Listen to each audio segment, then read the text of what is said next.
વિરમગામ ડાંગર કૌભાંડ મુદ્દે હાર્દિક પટેલે મૌન તોડ્યું છે।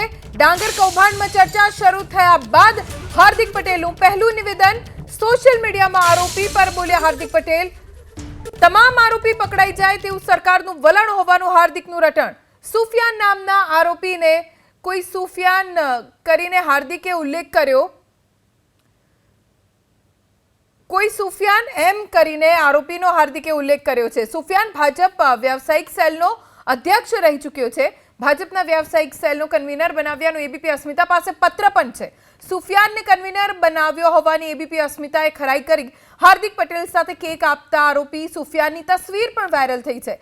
કેક કટિંગ કરતા સુફિયાનને હાર્દિકે કોઈક સુફિયાન કરીને સંબોધ્યો। આખું ગામ જાણે તેવા સુફિયાનને કોઈ સુફિયાન કરી વાત કરે તે મુદ્દે ચર્ચા। સોશિયલ મીડિયામાં બદનામ કરતા હોવાનો હાર્દિક પટેલે દાવો કર્યો છે। એક તરફ હાર્દિક પટેલ અને સુફિયાન નામના વ્યક્તિની તસવીર છે જેમાં હાર્દિક પટેલ તેને કેક ખવડાવી રહ્યો છે। બીજા જે દ્રશ્યો છે એ છે વિરમગામ તાલુકાનો ભારતીય જનતા પાર્ટીનો એ લેટર પેડ જેના ઉપર લખવામાં આવ્યું છે સુફિયાનભાઈ મંડલી કે જેઓ વ્યવસાયિક સેલના અધ્યક્ષ છે। થોડા દિવસ પહેલા પેપરમાં અને એક સરકારે ફરિયાદ કરી કે વિરમગામમાં એક ડાંગરનું કૌભાંડ થયેલું છે। ઘણા બધા લોકો ફેસબુકમાં અને વોટ્સઅપમાં પેપરના કટિંગો મૂકતા હોય છે કે સરકારની રહેમ નજર હેઠળ કૌભાંડ થઈ ગયું। મારે એ બધાના ધ્યાને થોડુંક મૂકવું છે કેમ કે ઘણા ગામડાના માણસો હોય, ઘણા નિર્દોષ માણસો એને હકીકત ખબર ના હોય। જે કૌભાંડ ડાંગરની અંદર થયું છે એની ફરિયાદી સરકાર પોતે જ બની છે। એટલે કે વિરમગામના મામલતદાર જ એના ફરિયાદી બન્યા છે, એટલે સરકાર જ એની ફરિયાદી બની કહેવાય। અને જે પણ કંઈ આરોપી છે એમાંથી લગભગ 6 કે 7 આરોપી તો સરકારી ત્યાં ગોડાઉન મેનેજર ને ગોડાઉન પર કામ કરતા લોકો છે અને એક કોઈ સુફિયાન કરીને છે, એટલે ટોટલ 7-8 લોકો છે એવા આરોપી। એમાંથી 3-4 લોકોની ધરપકડ થઈ છે અને 5-1 જણા બાકી છે। આપણા માધ્યમથી પોલીસને અને સરકારને સ્પષ્ટ સૂચના અને વિનંતી છે કે આવા આરોપી કોઈ પણ હોય, લે ભાગુ તત્વો હોય એની ધરપકડ થાય અને જે પણ કંઈ થોડા ઘણા ખેડૂતો બાકી રહી ગયા હોય, જે કૌભાંડ થયું હોય એ ખેડૂતોને ન્યાય મળવો જ જોઈએ। બીજી એક મહત્વની વાત કે જ્યારે ઘણા ખેડૂતોને પૈસા નહોતા મળતા ત્યારે આ બધા ગોડાઉન મેનેજરોને ને ઉપર પુરવઠા અધિકારીને એમની ઉપર પ્રેશર કરીને નળકાંઠાના કેટલાય ખેડૂતોના પૈસા આપણે જાતે અપાયા છે। પણ ઘણા વિરોધીઓ હોય જેને આવું સોશિયલ મીડિયામાં અને ફેસબુકમાં મૂકીને લોકોને ગેરમાર્ગે દોરવાનું કામ કરતા હોય, પણ મારે એમને કેમ સમજાવું કે જ્યારે એમને સંઘર્ષના સમયમાં આંદોલનની ભૂમિકામાં હતા ત્યારે આવા રોજ ષડયંત્રો અમારી વિરુદ્ધમાં થતા હતા તો પણ અમે અડીખમ ઉભા રહ્યા અને આજે વિરમગામ વિસ્તારના લોકોની સેવા કરી રહ્યા છીએ। એટલે આરોપ પ્રત્યારોપો ષડયંત્રો આવું બધું ચાલતું રહેવાનું, એનાથી કોઈ ગભરાવાની જરૂર નથી। આજ મામલે વધુ જાણકારી અમારા સંવાદદાતા હિરેન રાજગુરુ પાસેથી પ્રાપ્ત કરીશું। હિરેન, 2 સવાલ ઊભા થાય છે। એક તો હાર્દિક પટેલ હવે કેમ બોલ્યા જ્યારે સોશિયલ મીડિયા ઉપર આરોપો થયા, જ્યારે હાર્દિક પટેલ ઉપર સવાલ ઊભા થયા, અને બીજું વિરમગામનો જ હોદ્દેદાર જ કહેવાય કેમ કે વ્યવસાયિક સેલનો અધ્યક્ષ છે સુફિયાન, એને કોઈક સુફિયાન કરીને હાર્દિક પટેલ જે વિરમગામના જ ધારાસભ્ય છે એ સંબોધે તો એમાં તેમના જે શબ્દો છે એ માનવા કેટલા યોગ્ય? આમાં 2 કારણ છે। એક તો હાર્દિક પટેલ વિરમગામના ધારાસભ્ય છે। વિરમગામમાંથી ₹3.5 કરોડનું ડાંગરનું કૌભાંડ જ્યારે સામે આવે છે, ફરિયાદ નોંધાય છે 31મી ડિસેમ્બર, ત્યારથી લઈ અને આજ દિવસ સુધી હાર્દિક પટેલ એક શબ્દ નથી બોલતા। આજે જ્યારે તે સોશિયલ મીડિયામાં લાઈવ થાય છે ત્યારે એવો પણ દાવો કરે છે કે કેટલાક ખેડૂતોના પૈસા જે સલવાયા હતા એ પોતે દબાણ કરી અને ખેડૂતોને અપાવ્યા છે। જો આ કામગીરી એમણે કરી છે તો જ્યારે ફરિયાદ નોંધાય ત્યારે કેમ કશું ના બોલ્યા? અત્યારે એવું કહે છે કે સરકાર તરફી એટલે કે સરકારે આ ફરિયાદ નોંધાવી છે, મામલતદારે આ ફરિયાદ નોંધાવી છે તો ત્યારે તેમણે બહાર આવવું જોઈતું હતું પરંતુ ના આવ્યા। ખેર, હવે જ્યારે બહાર આવ્યા છે એનું કારણ એ છે કે સોશિયલ મીડિયામાંથી જે ફોટા વાયરલ થયા છે અને આ ફોટા કોંગ્રેસના પ્રવક્તા મનહર પટેલે વાયરલ કર્યા છે, જેની અંદર સુફિયાન મંડલી જે ડાંગર કૌભાંડનો આરોપી છે તેની સાથે હાર્દિક પટેલ કેક કાપી તેને કેક ખવડાવતા હોય તેવા ફોટો વાયરલ થયા છે। એટલે આ ફોટો વાયરલ થયા અને અનેક પ્રકારની ચર્ચા જ્યારે જાગી છે ત્યારે લીપાથોપી કરવા માટે થઈ અને હાર્દિક પટેલ સામે આવ્યા હોય તેવું પ્રથમ દ્રષ્ટિએ લાગી રહ્યું છે. પોતાનો દામન જ્યાં ફસાયો છે અથવા તો દામન ઉપર જ્યાં ડાઘ લાગી રહ્યા છે એ ડાઘ સાફ કરવાનો પ્રયાસ હાર્દિક પટેલ કરતા હોય તેવું પ્રથમ દ્રષ્ટિએ લાગે છે. બીજી વસ્તુ, બીજો સવાલ જે આપે કહ્યો કે સુફિયાન મંડલી જે વિરમગામ તાલુકાના વ્યવસાયિક સેલ ભારતીય જનતા પાર્ટીનો કન્વીનર રહેલો છે તેને કોઈક સુફિયાન કરીને સંબોધવું સ્વાભાવિક છે કે જ્યારે 3.5 કરોડ રૂપિયાના કૌભાંડમાં પોતાનો પરિચિત વ્યક્તિ આરોપી તરીકે હોય ત્યારે જો સીધી સાદી રીતે તેનું નામ લેવામાં આવે તો જે ચર્ચા અત્યારે ચાલી રહી છે મીડિયામાં, સોશિયલ મીડિયામાં અને વિરમગામની જનતાના હોઠ ઉપર, તેના ઉપર હાર્દિક પટેલ જાણે કે સ્વીકૃતિ મારતા હોય તેવું લાગે અને આવું ન થાય અને પોતાનો દામન પાક સાફ રહે એ માટે થઈ અને હાર્દિક પટેલ સુફિયાનની આગળ કોઈક સુફિયાન એવું સંબોધન કરતા હોય તેવું લાગી રહ્યું છે. વસ્તુ સ્વયં સ્પષ્ટ છે. 3.5 કરોડ રૂપિયાનું ડાંગર ખરીદીનું કૌભાંડની અંદર જે આરોપી છે સુફિયાન મંડલી ભારતીય જનતા પાર્ટી સાથે સંકળાયેલો છે અથવા તો જે તે સમયે સંકળાયેલો હતો એ સ્પષ્ટ થઈ ચૂક્યું છે, કારણ કે લેટર હેડ પણ સામે આવ્યો છે. એબીપી અસ્મિતાએ તેની ખરાઈ કરી છે. સુફિયાન મંડલી સાથે તેના જન્મદિવસે કેક કાપી અને કેક ખવડાવતા હોય તેવા વિરમગામના ધારાસભ્ય હાર્દિક પટેલના ફોટા પણ સામે આવ્યા છે. ધરોબો છે એ સ્પષ્ટ થઈ ચૂક્યું છે. કૌભાંડની અંદર કેટલી સાંઠગાંઠ છે એ હજુ સુધી સ્પષ્ટ નથી થયું અને આની માત્ર અત્યારે ચર્ચા ચાલી રહી છે. આભાર હિરેન જાણકારી આપવા માટે.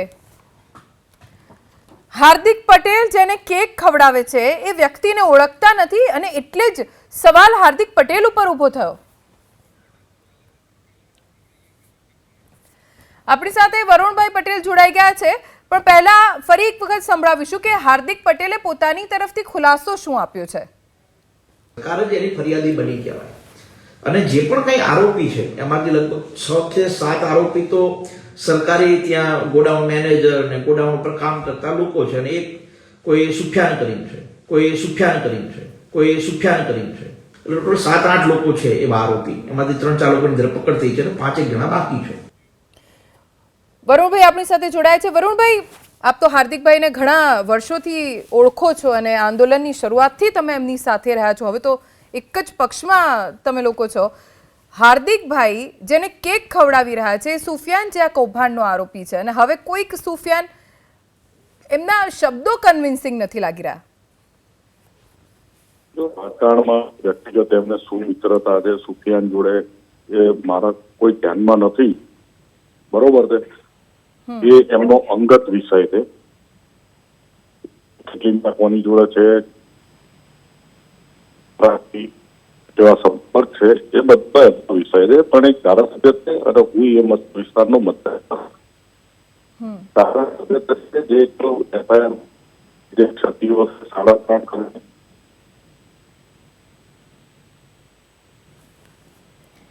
વરુણભાઈ આપનો અવાજ નથી આવી રહ્યો, ફરીથી સંપર્ક કરવાનો પ્રયત્ન કરીશું. આભાર એબીપી અસ્મિતા સાથે વાત કરવા માટે.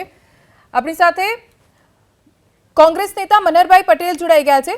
મનહરભાઈ, હાર્દિકભાઈનો એક વિડીયો જેમાં સ્પષ્ટતા આપી રહ્યા છે, ડાંગર કૌભાંડને લઈને તેમની સ્પષ્ટતા છે અને જે વ્યક્તિને કેક ખવડાવી રહ્યા છે એને ઓળખતા પણ નથી. પહેલી વસ્તુ તો એ છે કે ભારતીય જનતા પાર્ટીના એક ઈમાનદાર અધિકારીએ 31મી તારીખે નોંધાયેલી ફરિયાદ એ 1 વર્ષ સુધી ભ્રષ્ટાચારમાં ખતબત્તી રહી અને 31 થી માંડીને આજે 24 તારીખ થઈ છે.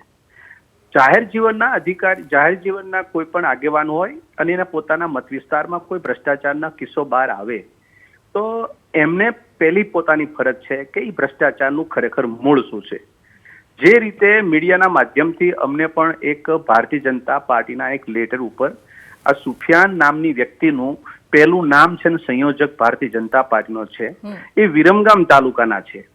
તો ભારતીય જનતા પાર્ટીના જે આગેવાન ચૂંટાણા છે એને કમસે કમ એ ખબર હોવી જોઈએ કે ભારતીય જનતા પાર્ટીના એના પરિવારમાં ભ્રષ્ટાચારની અંદર શિરમોર નામ જ્યારે એનું ખુલ્યું છે એના ઉપર એફઆઈઆર સરકારે કરી છે અને પછી ભારતીય જનતા પાર્ટીનો એ આગેવાન છે અને જે પક્ષમાંથી ભારતીય જનતા પાર્ટીના ધારાસભ્યશ્રી ચૂંટાય છે.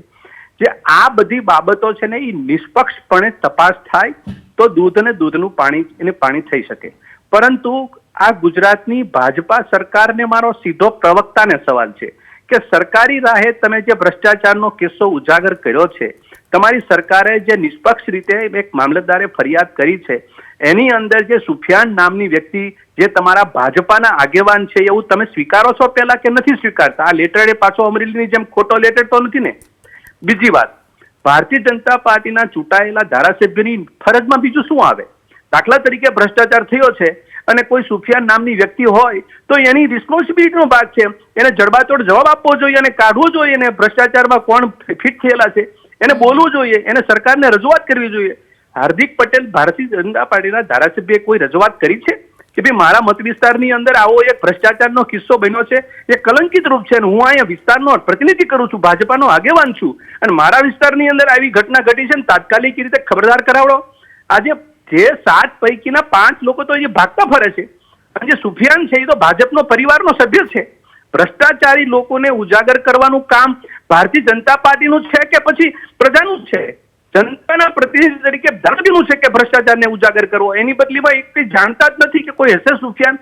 એવી વાતોથી ભ્રષ્ટાચારને કોઈ દબાવવાની વાત કરવાની માનસિકતા એ મને લાગે છે. એટલે મારું એક વિપક્ષના આગેવાન તરીકે એક છે કે ભારતીય જનતા પાર્ટીની સરકાર કોઈ પણ ભ્રષ્ટાચાર થાય ત્યારે એના ઉપર ડીપમાં ઉતરવાને બદલે, એની ઉપર ભ્રષ્ટાચારને શોધવાને બદલે કોણ ખરેખર મૂળમાં કોણ છે એના બદલામાં એની ઉપર ગાર લીપણ, એને દબાવવાનો પ્રયત્ન કરે, એને ભૂલવાનો પ્રયત્ન કરે. આવા બધા પ્રયત્ન કરવાથી ભ્રષ્ટાચાર ઓર વધવાનો છે. અને આ તો ડાંગરનો પાક હતો, ખેડૂતોને મદદ કરવાની માનસિકતાથી સરકારે આ યોજના બનાવી હતી. એ ડાંગરના પાકની અંદર 6.5-7 કરોડનો ભ્રષ્ટાચાર છે. હજી તો હું એબીપીના માધ્યમથી સતત ને સતત આપ એક ભ્રષ્ટાચાર નિવારણ માટેના જે કઈ મુદ્દાઓ લખીને મૂકીએ અને તમે જે મૂકો છો, હું તો એબીપીને અસ્મિતાને અને પત્રકારોને હું અભિનંદન આપું છું કે આવા મુદ્દાઓને લઈને તમે જનપ્રતિનિધિનું એક ઉમદા કામ કરી રહ્યા છો. એવા વિપક્ષ પણ આ મુદ્દાને લઈ એક તડબોળથી વાત કરવા માંગે છે કે ધારાસભ્યની આ બાબતમાં જવાબદારી કઈ? ધારાસભ્ય ખાલી 2 મિનિટ આવીને કોઈને વાત કરી દેવી એ રિસ્પોન્સિબિલિટી ધારાસભ્યને નથી. ધારાસભ્ય સરકારને પત્ર લખવો જોઈએ કે મારા વિસ્તારની અંદર ભ્રષ્ટાચાર થયો છે અને 5 લોકો જે પકડની બહાર છે એ લોકોને જડબેસલાક તાત્કાલિક જેલના હવાલે મોકલવા જોઈએ. આ ધારાસભ્યનું જનપ્રતિનિધિનું કામ છે, માત્ર મેસેજ આપવાનું કામ ધારાસભ્યનું નથી. મનેરભાઈ, આભાર એબીપી અસ્મિતા સાથે વાત કરવા માટે. ડાંગર કૌભાંડ જે વિરમગામમાં ઝડપાયું, ફરિયાદ અધિકારીએ નોંધાવી અને બાદમાં ચર્ચાઓએ જોર પકડ્યું કેમ કે આરોપી નીકળ્યો સુફિયાન નામનો શખ્સ, જેનો ફોટો હાર્દિક પટેલ જે વિરમગામના ધારાસભ્ય છે તેની સાથે વાયરલ થયો છે. બીજું એક લેટર પેડ પણ ભારતીય જનતા પાર્ટીનો વાયરલ થયો છે, જેમાં વ્યાવસાયિક સેલના સંયોજક તરીકે જે આ કૌભાંડમાં મુખ્ય આરોપી છે સુફિયાન મંડલી, તેનું પહેલું નામ છે. અને એટલે જ સવાલો ઊભા થયા છે